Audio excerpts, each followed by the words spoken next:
Hey, this is your girl, IkwerreGirl Achiru, your only IkwerreGirl living in London.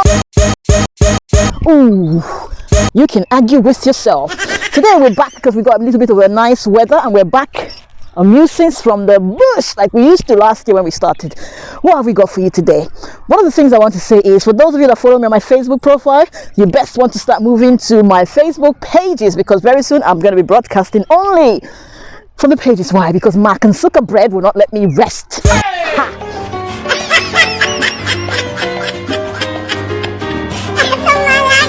Anyways, why are we here today? We are now coming to the end of we're not coming to the end of February and we're marching into March. Anyways, we're going into March now. A lot of things are changing. But what's going on in Nigeria? Kidnapping. What is the matter? In the words of a wise man, the man that died by eating apple, as they told us, DiGa, he said, if insurgency lasts for over a period of time, you should know that they are being sponsored by the government. That's what DiGa said. Now, we have insurgency and bandits terrorizing Nigeria, the northern part of Nigeria, spreading all over Nigeria. It's either they're called herdsmen or they're called Boko Haram or Boko something or Hoko Haram. I don't even know, I'm losing counts. But you know what, yeah? It looks like it's big business. Don't quote me on that one. Another thing you must know is that right now, currently, 300 girls have been kidnapped from Zamfara. 300? Just the other day, I think it was 50, and then the other day 80, the other day 200 and something, now 300. This is big business. You know why this is going on? It's because, as opposed to curtailing this situation and dealing with the bandit situation and the terrorists, as we call them, they're getting paid off. They are getting paid off. In the words of the greatest nation in the world, Americans, we do not negotiate with terrorists. Anyways, someone asked the question on Facebook. They said, if you were to choose between 10 million naira and a meeting with your president, what will you do? My question was, which was the president of Nigeria we talking about? Is it Jibrin or Buhari? Either way, I'll take the 10 million rather than waste my time. Did I just say that? Yeah, it's jokes. It's comedic news, so don't take me seriously. Anyways, what else is going on in Nigeria? Going to the usual things that I can't make sense out of. Bobrisky. You see, here in the Western world, people like Bobrisky it's not a big deal because, you know, they got so many of them, and I hope I'm politically correct by saying so many of them. But anyway, so many people in that profession. But in Nigeria, it is a big deal because it is different from the usual that we know. Bobrisky now is being trolled by someone who calls himself the daddy, or is it the mommy? I don't know. So they've been going on and on and on, off and on Twitter, on Instagram, insulting each other. You don't look good without a filter. You should take off your filter. You bleached your skin. You now stink. Take off your wig and let us see. For me, a bunch of jokers. The other thing we have going on in Nigeria is celebrities have somehow been able to get their followers and their fans to tattoo their names on either their boobies or their bum-bums or anywhere, you know. So we got some people that actually tattooed some celebrities. I don't want to mention any names anyways. I didn't say nothing. But yeah, but now it's become an issue because somehow the celebrity is not really taking responsibility for the fact that a fan tattooed that, and you know, the whole thing just become a messy situation. However, it's not so much of my problem if someone tattooed themselves on the other person or their names on that, because these things seem to happen in the Western world all the time. My own issue now is that since it has become a Nigerian thing where you tattoo your names on your celebrity fan, I've not seen anybody that has tattooed DiGa on their punani. You have to come in my inbox and show your love by putting it there on it. And trust me, if you do, I will actually appreciate you unlike the others. I said my own. Show love, brother, that's what I'm saying. You don't need to tattoo my name anywhere. You just need to share my page, like my content, and spread the word. Coming to religion as usual, people ask me, why do you keep going on about religion? Yeah, I'm not a religious person, I'm quite spiritual. I'm a born again Christian. So when it comes to Christianity, I'm quite passionate about it, and so that I have to talk. I'm actually exercising my veto right as a Christian as specified in the Bible to talk about these matters. So who is trending once again? Our guy, Apostle Suleman. Touched up by anointed. Apostle Suleman made in his preaching or something, I think he thought it was motivational to tell people that himself and his wife, they don't blow. In the midst of COVID, while people were complaining, he was able to secure 20 private jets. It's comedic news. We have to blow these things up a little bit so that it looks really dramatic. I think he said 2 or 3, and I'm not sure. But the point is, it's the way and manner he said it. He said they were praying for COVID not to end because they are making so much money. My own is that. My own is that. Ayo. You all need to get a life, you know. This guy has found a way to make it for himself. He's making it and making money. Are you there arguing amongst yourself whether he should or shouldn't do? To be honest, man, yeah, you need to go and find your own hustle so you self can blow so that we can come and talk about you, because that's what we do. But anyway, if you ask me for my personal opinion, which is not the opinion of everybody or the law in the land, I think that as someone who people look up to, there are many ways to motivate them about you getting several private jets, as opposed to making it sound like you're praying for COVID not to end. Lots of people have died in COVID. Lots of people are sick. Lots of people have lost their businesses and all that, and a lot of terrible things have gone on during COVID. So we need to be a little bit sensitive in the way we say things. But what do I know? There is no political correctness in Nigeria. For instance, the last time I saw my grandmother, what did she say to me, which was maybe 14 years ago or something like that, before she passed? She looked at me and she said, listen, she touched my hand like she was saying, in English actually, she said, why are you so fat? And to me, it wasn't nothing, you know. I just laughed about it. But out here, that might be a big deal. That might even warrant me going somewhere to hang myself because I was spoken to in such a manner. But in Nigeria, what am I trying to say? These things is just the way we say things, it's just the way we talk. It doesn't mean that we're being insultive or rude. So sometimes we need to understand. But however, in terms of saying that it's, you know, there isn't political correctness in Nigeria in the way we speak, as people who are in positions of leadership where people look up to you, you need to mind the way you say things. But what do I know? Half of these people were not even educated in the first place. I said what I had to say. You can argue with yourself. Also, as a musician, as well as many things I do, if you don't know, I'm a project manager, as well as a musician, as well as a motivational speaker, as well as a serious-minded person, which many people think that I'm just a comedian and I just joke all the time. Key you there. I just want to give a shout out to my friends, you know, my main guys. Number one person is my friend Duncan Donnell, who's come up with his new single. I think you should check it out. Check the links in my bio and you'll see them. You'll see the links to his new song. It is mad. Like he said in his Facebook post, right? Do not wait for him to get a Grammy before you start sharing his business out. You've been sharing Whiskey, The Band, 50 Cent, Kanye. Do you know those people? We know Duncan Donnell. Let's support him. The other person I want to give a shout out to is another of my big brother. I really like this guy because his music is exceptionally explosive. His name is Sam Soft. Two names that really just do something to you. Sam Soft. You see, when you say the name here, you need to just calm down and say it. Sam Soft. Oh, you need to check out his new single that's come out. It is mad, and he's done it in collaboration with Jay Martins. You need to check that music, download it, and enjoy your groove and your everything. Remember, we're in a lockdown, there's not much to do, but don't lose touch with your music, because I'm here, IkwerreGirl, actually bringing you live feeds from what's going on in town.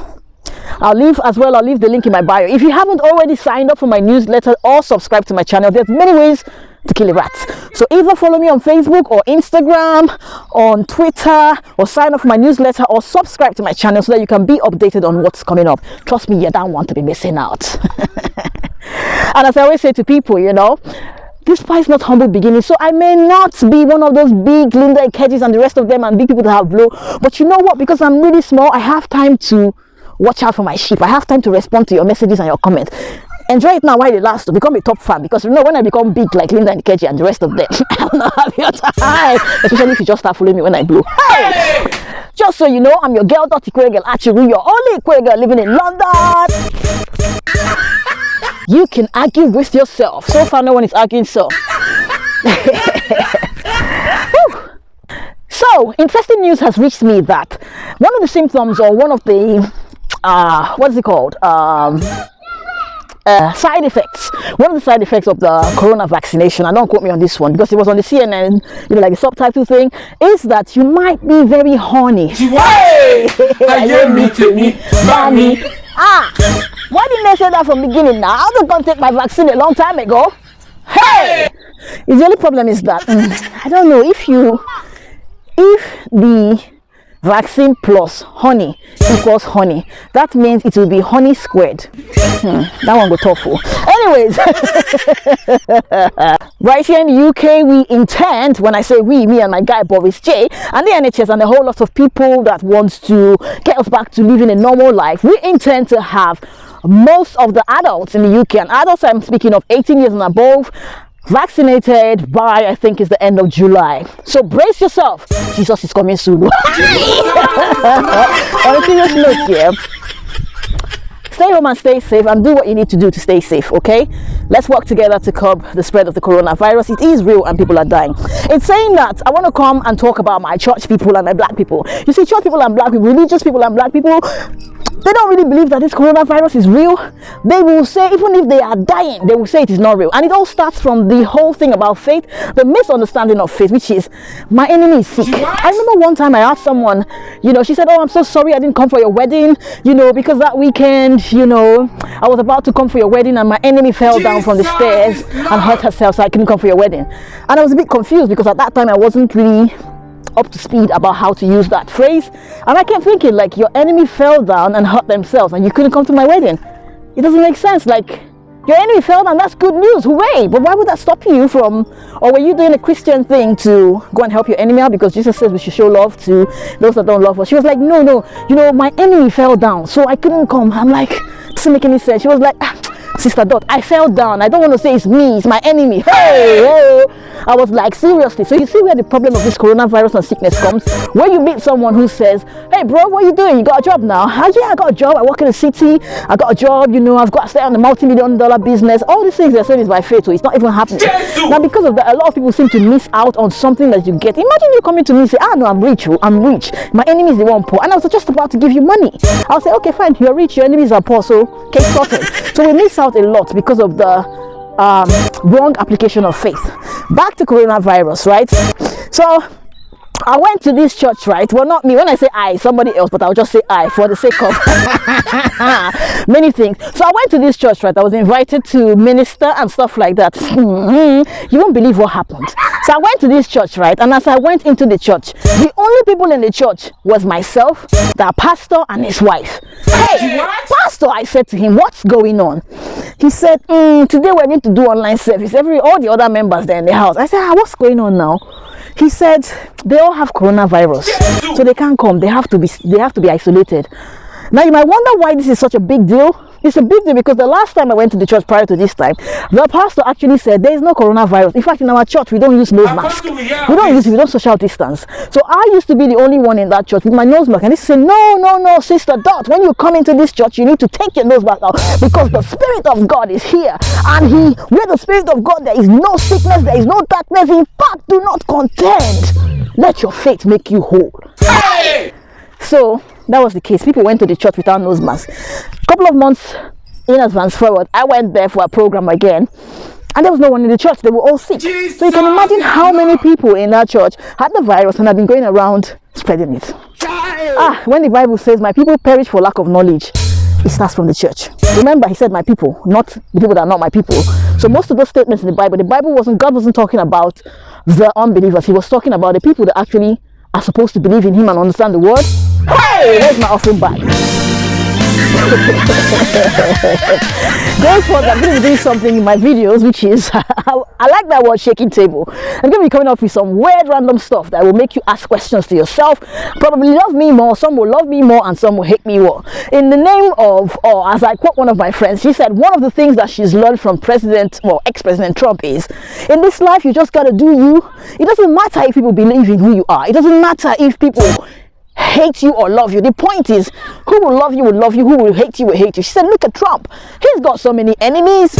He's still got people that are willing to die for him regardless. The thing that this guy did, man, if you had tried it, you would be in jail. Or you'd be so scared to try it. But the truth is, do you regardless. Even if no one believes in who you are or what you're going for or what you're trying to achieve, just do you. Come on now. Go talk the way that Trump was talking in a public speech. You'll be like, no, that's not politically correct. Oh no, that's not right. That's not this. But you know what I mean? So I'm going to be doing me in the month of March, marching forward. As I'm marching forward now, I'm going to be marching forward. You can either love me or like me. One of my greatest posts, whether you hate me or love me, the point is you're still thinking about me. But anyway, it's been a lovely time chatting to you guys. In the month of February, before we finished, we were able to show love to 10 widows in Nigeria, and it was an absolutely amazing experience. Videos uploaded very soon. Check it out. And obviously, if you want to partner with what we do by feeding families for Christmas or assisting people throughout the year, you should get in touch with myself, IkwerreGirl, or my brother, China Ikwerreman Achiru. Trust me, every little counts, you know. Especially now that Naira is low, you'll be shocked what £10 can do in Nigeria. On a more serious note, yeah, from me to you, one love, and catch you later. Yo, it's your girl DiGa reporting all the way from Facebook jail. I'm a ninja. I'm a ninja. I'm a ninja living in England. I'm a ninja. I'm a ninja.